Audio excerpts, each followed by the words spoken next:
Hello, welcome to this channel. आज हम continue करेंगे एक टाइम ट्रेवल कोरियन ड्रामा। लेकिन अगर इससे पहले आपने इसका फर्स्ट पार्ट नहीं देखा है तो डिस्क्रिप्शन में लिंक दे दूंगा, वहां पर जाकर या आई बटन पर क्लिक करके उसका फर्स्ट पार्ट देखिए, उसके बाद में ये पार्ट कंटिन्यू करिए।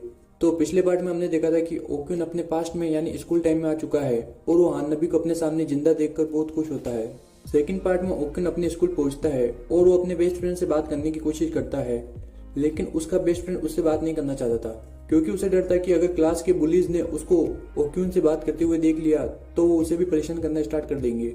आगे वो बुली से मिलता है, लेकिन उनको नहीं पता होता कि ये ओक्युन डरपोक ओक्युन नहीं है, क्योंकि ये ओक्युन तो फ्यूचर से आया हुआ है और ओक्युन उन बुलीज को ही जाड़ देता है। क्लास में आकर ओक्युन सोचता है कि आज 9 जुलाई है और हान नबी ने 14 जुलाई को सुसाइड की थी। उससे पहले ही मुझे हान नबी की प्रॉब्लम का पता लगाकर उसे सुसाइड करने से रोकना होगा, क्योंकि हान नबी क्लास में ही सो रही थी, इसलिए टीचर आके उसे जगाकर डांटते हैं। तभी ओक्युन खड़ा होता है और वो टीचर से कहता है कि हान नबी सोई, इसमें उसकी गलती नहीं है, आपकी गलती है, क्योंकि आप इतना बोरिंग पढ़ाते हो। ओक्युन की ये बातें सुनकर पूरी क्लास हैरान हो जाती है और हान नबी भी उसे पीछे से मारकर चुप कराती है।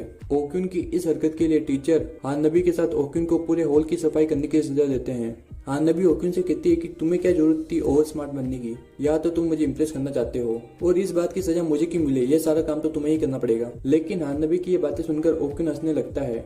वो हान नबी के पास आकर कहता है कि हाँ, मैं तुम्हें इम्प्रेस करना चाहता हूँ, अगर तुम मुझसे इम्प्रेस नहीं हुई तो मुझे तुम्हें इम्प्रेस करने के लिए क्या करना पड़ेगा। हान नबी भी सोच रही होती है कि इसमें इतनी हिम्मत कहाँ से आ गई और वो ओक्युन को उससे दूर रहने के लिए बोलती है।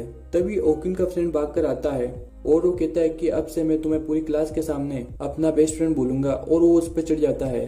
हान नबी इन दोनों को इस हालत में देखकर गलत समझ जाती है और वो वहां से चली जाती है। फिर हमें पता चलता है कि ओक्युन का बेस्ट फ्रेंड उसके साथ ऐसा बिहेव इसलिए कर रहा है क्योंकि उसने पास्ट वाले ओक्युन का सुसाइड नोट देख लिया था। लेकिन यहाँ पर ओक्युन उसे अपनी बहन से दूर रहने के लिए कहता है। घर आकर ओक्युन हान नबी की डायरी को देखता है, जिसमें हान नबी ने 11 जुलाई को अपने डेट के बारे में, 12 जुलाई को ओक्युन को सुसाइड करने से बचाने के बारे में और 13 जुलाई को प्लीज हेल्प मी वाली बात लिखी थी। लेकिन डायरी में लिखे सारे शब्द धीरे धीरे गायब होने लगते हैं।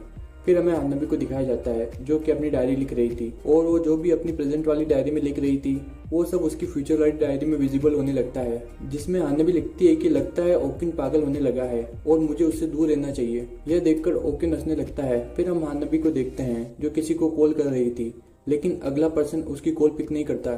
फिर वहाँ पर हान नबी के डैड आते हैं और वो कहते हैं कि मैंने तुम्हें वहाँ जाने से मना किया था, फिर भी तुम वहाँ पर गई।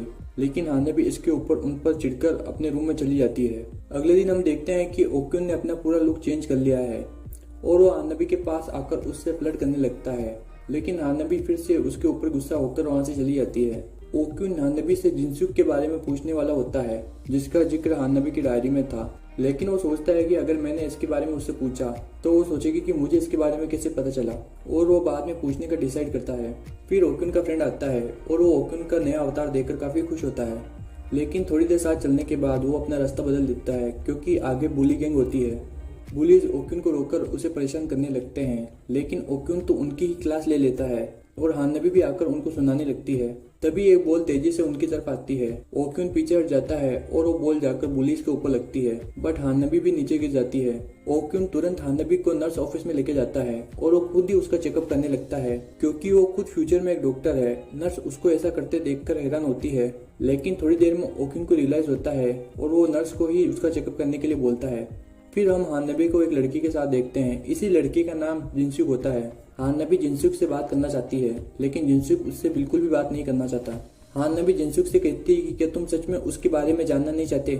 इस पे वो बोलता है कि मैं नहीं जानना चाहता, और वैसे भी इसमें मेरी ही गलती है, और तुम्हें क्या लगता है मैं उसे पसंद करता था इसलिए उसे डेट कर रहा था। तभी ओक्युन आकर हान नबी को अपने साथ ले जाने लगता है और वो उसे जिनसुक से दूर रहने के लिए बोलता है, जिस पे हान नबी बोलती है कि तुम अपने काम से काम रखो, और वो वापस जिनसुक से बात करने के लिए चली जाती है। जिनसुक ओक्युन से बोलता है कि प्लीज तुम अपनी फ्रेंड को यहाँ से लेके जाओ, और वो हान नबी से कहता है कि इसमें मैं क्या कर सकता हूँ, वैसे भी वो तो मर चुकी है। ये बात सुनकर हान नबी जिनसुक को पीटने लगती है। इसी लड़ाई में वो नीचे गिर जाती है। हान नबी की हालत देखकर ओक्युन को गुस्सा आ जाता है और वो जिनसुक को पीटने लगता है। ओक्युन जिनसुक से कहता है कि तुम इंसान तो नहीं हो।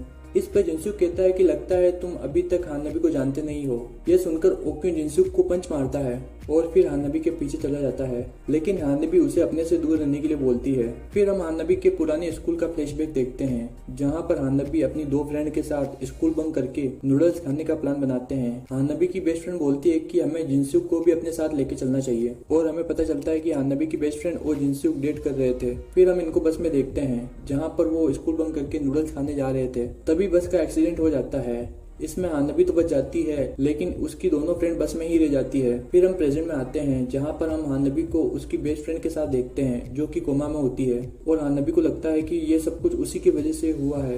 ये सब ओक्युन छुप के देख रहा होता है। इसके बाद हम ओक्युन की बहन को ओक्युन को जगाते हुए देखते हैं, लेकिन बिस्तर में ओक्युन का फ्रेंड होता है। वो ओक्युन की बहन को ओक्युन का सुसाइड नोट दिखाता है, और वो कहता है कि लगता है ओक्युन पागल होने लगा है। इस पर ये दोनों रोने लगते हैं। थोड़ी देर बाद ओक्युन घर आता है और उसकी बहन उसकी क्लास लेने लगती है, लेकिन ओक्युन इन दोनों को इग्नोर करके अपने रूम में चला जाता है। अचानक हानबी की डायरी चमकने लगती है, जिसे ओक्युन खोलकर देखता है तो इसमें हानबी के आंसू गिर रहे होते हैं। फिर हम ओक्युन को भागते हुए देखते हैं, जो कि बोल रहा था कि मैंने हानबी के सुसाइड करने का रीजन ऑलमोस्ट पता कर लिया है, और मैं हानबी को बचा के ही रहूंगा।